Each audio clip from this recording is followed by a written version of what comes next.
Tēnā tātou. Te mea tuatahi me mihi atu ki tamā tēnei whānau, ki te rungarawa, mō tō rā tēnei tautoko i tēnei wāhi, tēnei wahanga mō nā kōrero i pāna ki te local elections. Ko hikurangi te maunga ko Waiapu te awa, ko te aitanga mate rawa ko Ngati ue pōhatu nā iwi, i roto i te rohe o Ngati Porou whānau whānui. Nā reira tēnā tātou, te taho tōku pāpā, te whānau Moeke, te taho tōku māma ko te whānau Hauia, te whānau Gerard. Koe tēnei, koe ko Hine Moeke-Murray ahau, no te Tairāwhiti, kia ora. So, I guess that people who know me know that I just get on with the job, yeah? Regardless of what job I'm foretold to do, foretelling is now a thing, apparently, where you're nominated even though you don't accept the nomination to do something, your hand is put up and you've accepted. So I guess the latest project that I've worked on has been the Tairawhiti COVID response and local community reach and touch, pivoting into the winter wellness response. So we've done that all out of where I work at Ngati Trust in our building down Peel Street. And last year in October, myself and Sonia Smith from the DHB were asked to co-lead this project so that our whānau here in Tairāwhiti knew that they would be looked after by their own. So that was the latest, biggest project that we've worked on.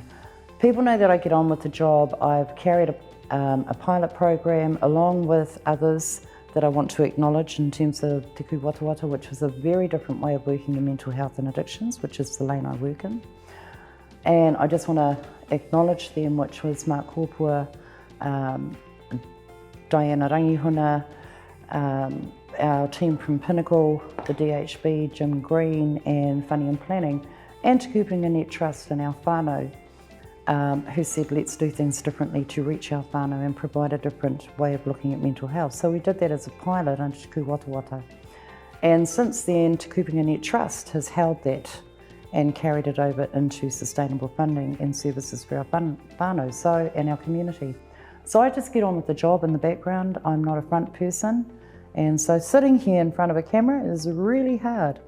Based on all of that, people approach me to put my hand up for council. So I really want to acknowledge them too for having some faith in the fact that I can do things. So kia ora. Renee asked me the same question a couple of weeks ago for the candidate camera thing, and I haven't changed that positioning. In order to shift anything within our community, we need to shift our attitude towards our community. Working in spaces where I guess you could say I work with some of the most disaffected whānau in Tairāwhiti, whether they're Māori or Pākehā, it doesn't matter. Attitudinally, we still have a whole lot of discrimination, we still have a whole lot of stigmatisation, prejudice against certain factors of our community. And I work with them, my team work with them on a daily basis. In order to shift that, because it's about an education around our whānau, we need to shift the attitude. When you shift the attitude, you shift the thinking, then you shift practice and you create change. And that should be a premise across everything that we do. Overall well-being of our community, seriously. I want my mokopuna to thrive in health and wealth moving into future generations. That's not just talking about oranga tinana, yep. It's talking about our environmental health, our environmental well-being, our environmental wealth.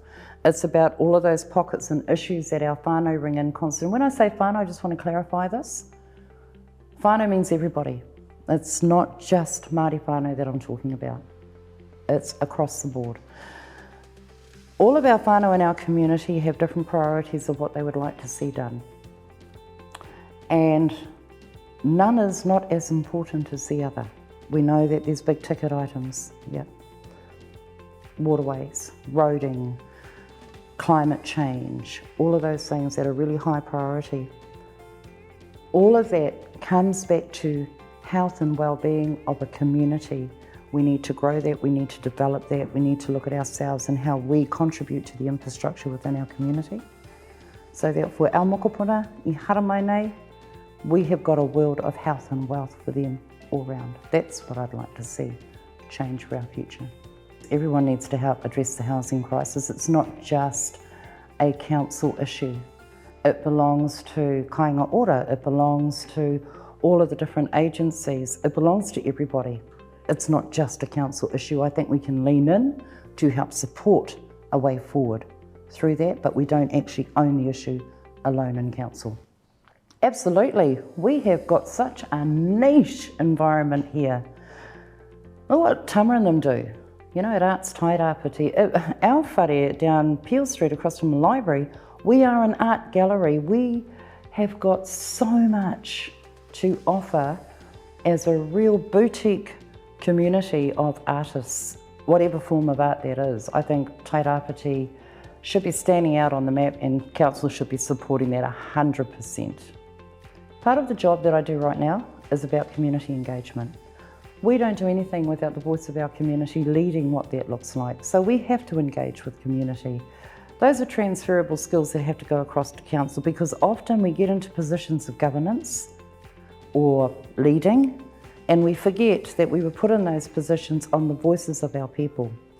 We need to go back out the door and talk to our community again and carry them into those chambers. It's not about carrying hine. It's about carrying our whānau, our community, into that chamber. Their voice is what counts. That's why you're elected. You didn't elect yourself. It's people that elected you. I support it every day, darling, in everything that I do. Working in mental health and addictions, working in the COVID space, working in the winter wellness space, now flipped over 2 days into the wellness space of our community in terms of health, general health, as well as what we do in terms of our main lane, which is mental health and addictions. We work with everyone. There's no degrees of separation. People have a need within this community. It's not my job to say, well, my job is to serve everyone. And I guess that's where my leadership comes from, is servant leadership. With that particular question there, like the roading, like everything else, I have a hine view. But actually what I was more interested in was, what do other people think we should spend and invest that money into? A lot of the guys that work alongside of me, for me, are surfies, they're wakaama people, and they're out on that water every day. So the biggest thing that they've all said collectively, individually and collectively, and there's been a few people that I've talked to, is clean up our wastewater infrastructure. So if that's what our whānau is saying, that's what we're all saying in terms of the paru that's poured into our awa, then out to our moana. That's where we get our kai from. That's where climate change has to happen, I believe, with our wai. We need to make it well again. So I would be investing based on what our community whānau have told me and what they say is most important for them, and that's clearing up our wastewater infrastructure. I just want to thank everybody that's taken time to listen to me. For those of you that know me and support me, thank you very much. I'm not great at public speaking, not in this type of forum, but I guess what I want to leave you with is know that I will do what you have asked me to do. Ringaropa, and for a lot of our candidates we just get on with the job. So if you can trust that, trust the transparency and the deliberateness that we bring to the table, that I bring to the table, kia ora and thank you for your support.